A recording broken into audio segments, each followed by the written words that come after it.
آپ کے علم میں ہوگا اس وقت جو صورتحال ہے اتنی افسوسناک اور اتنی تشویشناک صورتحال ہے پاکستان میں، ابتدا میں اندازہ نہیں تھا، لیکن جو سیلاب کی تباہ کاریاں ہیں، سینکڑوں کی تعداد میں ہلاکتیں ہوئی ہیں، لاکھوں کی تعداد میں لوگ بے گھر ہیں، اور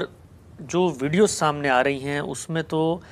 ایسی صورتحال ہے کہ لگتا ہے کہ ہمارے ملک میں انتظامیہ بالکل مفلوج ہے، کوئی نہ پلان ہے، نہ کوئی مشینری ہے، نہ کوئی فورس ہے۔ دعوے ایک طرف ہم ایسے کرتے ہیں کہ جی ہندوستان بھی فتح کر لیں گے اور افغانستان میں بھی ہماری حکومت اور ایٹم بم بھی ہم نے بنا لیا، لیکن اتنی پست اور اتنی دیگرگوں صورتحال ہے کہ لوگ پھنسے ہوئے ہیں گھنٹوں گھنٹوں پانی میں، اور بچے اور بوڑھی عورتیں اور بوڑھے لوگ وہ تیر رہے ہیں، لیکن کوئی پرسان حال نہیں ہے۔ کیا پیغام دیں گے اس قوم کو اس دکھ اور درد کی حالت میں؟ کیا کرنا چاہیے؟ یہ کوئی معمولی صورتحال نہیں ہے، آپ نے اس کی طرف توجہ دلائی۔ یہ حقیقت ہے کہ جب سے خبریں آنا شروع ہوئی ہیں، ایک کے بعد دوسری آدمی کا دل بیٹھ جاتا ہے۔ میں تو چونکہ خود اپنی زندگی کے ابتدائی مرحلے میں اس صورتحال سے گزر چکا ہوں، مجھے اندازہ ہے کہ جس وقت یہ سب کچھ ہوتا ہے اور آدمی کو اپنا گھر چھوڑ کے نکلنا پڑتا ہے، بے گھر ہوتا ہے، یہ کیسا المیہ ہے۔ 57 کے سیلاب میں میرے والدین نے بھی اپنا گاؤں اسی حالت میں چھوڑا تھا، تو اس لیے مجھے اس مصیبت کا اندازہ ہے۔ اللہ تعالیٰ سے دعا کرنی چاہیے، وہ ساری دنیا کا نظم چلا رہا ہے، ہم غریبوں پر بھی رحم فرمائے، کرم فرمائے، اس کی عنایت ہو اور وہ یہ بلا ٹال دے، ورنہ جس طرح کا سیلاب ہے، جس طرح پاکستان کا ایک بڑا علاقہ زیر آب آ گیا ہے، اس سے پہلے بھی یہ افتاد آتی رہی ہے، لیکن میرا خیال عرصے کے بعد پھر ایک بڑا سیلاب آیا ہے، اور ہر جگہ اس کے اثرات ہم دیکھتے ہیں۔ اس سے جو کچھ ہوا ہے یہ اصل میں ہماری برہنگی ہے،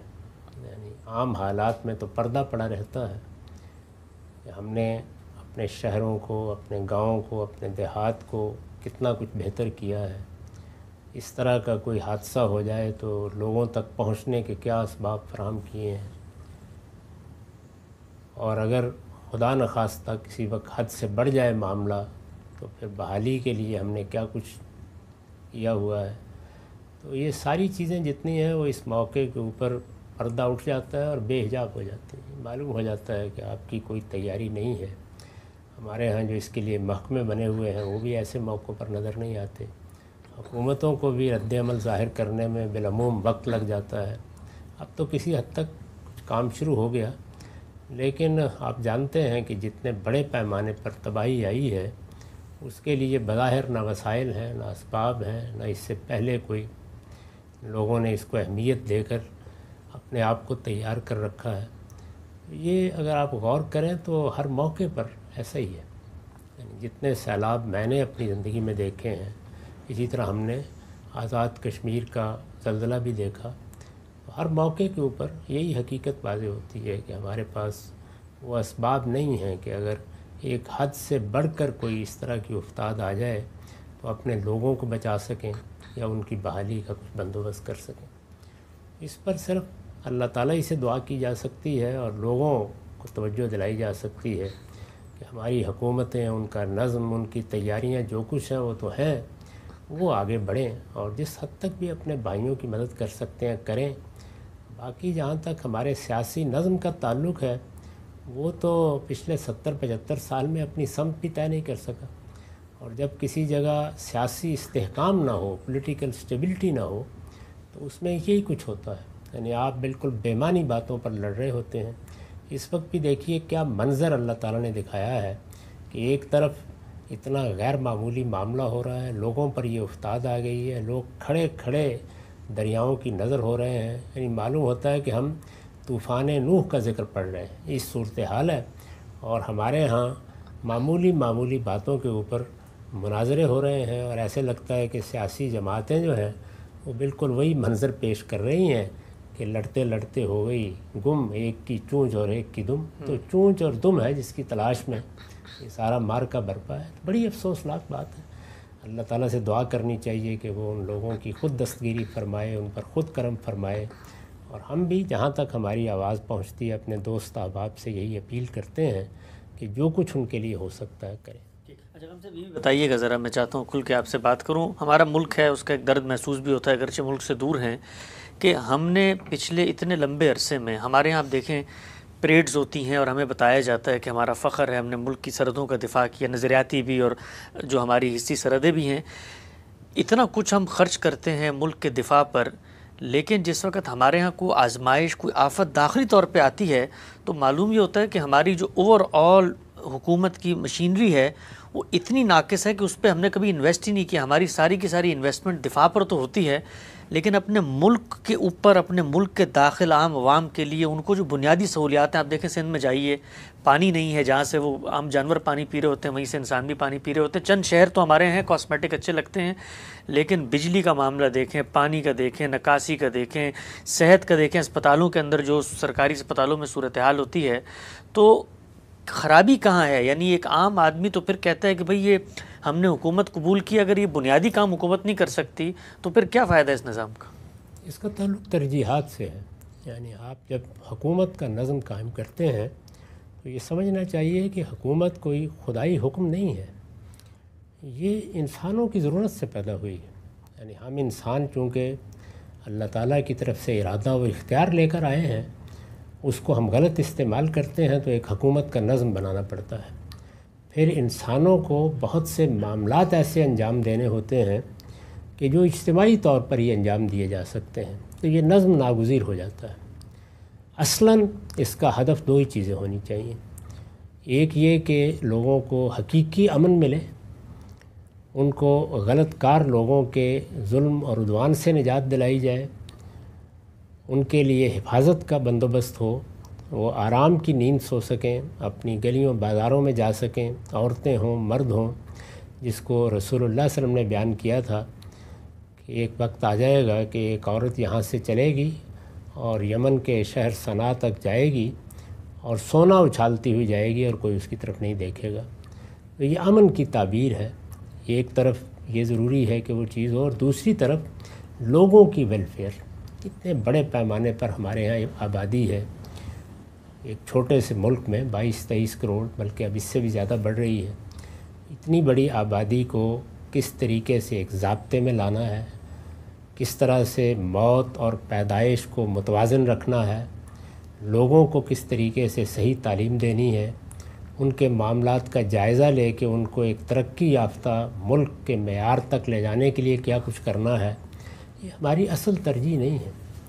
اگر آپ غور کر کے دیکھیں تو ہم تو پچھلے 35-40 سال میں بدامنی کے حق میں بھی یہ جواز پیدا کرتے رہے ہیں کہ یہ ہم اپنے بقا کی جنگ لڑ رہے ہیں، اس میں اتنا کچھ نقصان تو ہوا ہی کرتا ہے۔ تو امن، لوگوں کی سلامتی، ان کے جان مال آبرو کی حفاظت اور ان کی بہبود، ان کی رفاہیت کو سامنے رکھ کر ہمارا پورا نظم اجتماعی کام کرے، یہ ہماری ترجیحات میں نہیں ہے۔ تو ہم نے ایک سیکیورٹی اسٹیٹ کا نقطہ نظر اختیار کر لیا، اس کے لیے بھی کچھ دلائل ہیں لوگوں کے پاس، لیکن بہرحال وہ اختیار کر لینے کی قیمت ہے جو آپ کو دینی پڑتی ہے، اور وہ قیمت یہی ہے کہ آپ کے ہاں غیر متوازن طریقے سے چیزیں پیدا ہوتی چلی جاتی ہیں۔ ایک ایسا ملک کہ جو اپنے وسائل میں بھی اللہ تعالیٰ کی بڑی نعمتوں سے مالا مال ہے، اس میں لوگ بھی کچھ ایسے کم صلاحیت رکھنے والے پیدا نہیں ہوتے۔ اگر آپ غور کر کے دیکھیں تو ہماری قوم میں بالقوہ بڑی غیر معمولی چیزیں آپ کو نظر آئیں گی، لیکن انہیں ایک خاص ضابطے میں لانا، ان کی تربیت کا اہتمام کرنا، ان کے نشو و ارتقاء کے قاعدے بنانا، ان کو کسی منزل تک پہنچانا، اس کے لیے بڑی اجتماعی کوششوں کی ضرورت ہوتی ہے۔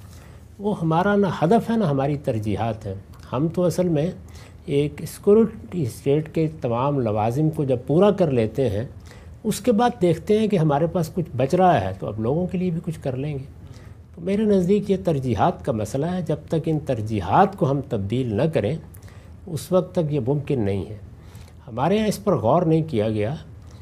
کہ یہ ملک ایک ایسی صورتحال میں وجود میں آیا تھا جس میں دوسری جنگ عظیم کے بعد 47 میں وجود میں آیا ہے۔ آپ جانتے ہیں کہ دوسری جنگ عظیم 45 میں ختم ہوئی ہے، تو دوسری جنگ عظیم کے بعد ایک عالمی نظم بنا دیا گیا تھا جس میں اتنا آسان نہیں تھا کہ ایک ملک دوسرے ملک پر چڑھ دوڑے. یہ آپ کے علم میں ہے کہ بنگلہ دیش کو مشرقی پاکستان سے بنگلہ دیش بنانے میں ہندوستان نے کیا کردار ادا کیا، اور یہ کوئی پس پردہ نہیں تھا. ہندوستان کی فوج وہاں داخل ہو گئی، ہماری افواج نے وہاں ہزاروں کی تعداد میں ہتھیار ڈالے. وہ ایک دلخراش منظر مجھے آپ کو ہر ایک کو دیکھنا پڑا. اس سب کے باوصف ہندوستان وہاں نہیں رہ سکا. بنگلہ دیش الگ ہی بنا. ایک دوسرے ملک کی حیثیت سے تسلیم کرنا پڑا اسے، ہمیں بھی اور ان کو بھی. وہ کیوں؟ اس کی وجہ یہ ہے کہ جس بین الاقوامی نظم کے تحت ہم اس وقت زندگی بسر کر رہے ہیں اس میں اس کی گنجائش نہیں تھی کہ دنیا کے نقشے میں کوئی ملک اٹھے اور وہ تبدیلی لے آئے. تو جب یہ دو ملک بن گئے تھے تو یہ حقیقت ہے کہ بین الاقوامی نظم کا جو کچھ بھی تحفظ حاصل ہوا تھا وہ کوئی ابدی تو نہیں ہوتا، نہیں کہا جا سکتا کب ختم ہو جائے. اس سے فائدہ اٹھانے کا طریقہ یہی تھا جو آپ کے سامنے جاپان نے فائدہ اٹھایا، یہی طریقہ اختیار کیا کہ اس وقت کانفرنٹیشن میں جانے کی بجائے اور افواج بڑھانے کی بجائے اور اس طرح کے چیزوں کو ہدف بنانے کی بجائے کہ دائیں بائیں کہاں فتوحات ہو سکتی ہیں، ہم اپنا ہدف اس کو بنائیں گے کہ ہمیں اپنی اقتصادی حالت کو بہتر کرنا ہے اور اپنی قوم کو ایک ایسا آدرش دینا ہے جس کے تحت وہ دنیا کی قوموں میں سر اٹھا کے چل سکے. ہم نے یہ دیکھا کہ پھر اس کے بعد ان کے لیے وہ دوسری چیز حاصل کرنا بھی ممکن ہو گیا. تو صحیح ترتیب یہی ہے کہ آپ کا اصلی ہدف امن ہونا چاہیے، لوگوں کی سلامتی ہونا چاہیے، ان کی بہبود ہونا چاہیے، ان کی رفاہیت ہونا چاہیے. اس کو آپ حاصل کریں. اس طرح کی ایمرجنسی کی صورتحال نہیں تھی کہ جس میں دائیں بائیں سے فاتحین آ رہے ہوتے تھے اور آپ کے لیے اس کے سوا کوئی چارہ ہی نہیں ہوتا تھا کہ یا ان کے سامنے سرنڈر کر دیں اور یا ہتھیار اٹھا کر بیٹھے رہیں. یہاں صورتحال یہ تھی کہ ایک بین الاقوامی نظم نے ایک نوعیت کی حفاظت فراہم کر دی تھی. یہ حفاظت آپ دیکھیے اس وقت اسرائیل کو بھی حاصل ہے، یعنی سب کچھ کے باوجود آپ کچھ نہیں کر سکے. تو اسی حفاظت سے فائدہ اٹھا کر یہ اللہ کی ایک نعمت تھی جو 150 سال ہی کے لیے دنیا میں اب تک حاصل ہوتی رہی ہے. نہیں کہا جا سکتا کہ کب ختم ہو جائے اور کب کوئی نئی صورت بن جائے. فائدہ اٹھا کر ہمیں ایک ویلفیئر اسٹیٹ کے نصب العین کو حاصل کرنا چاہیے تھا جو ہم نہیں کر سکے بدقسمتی سے.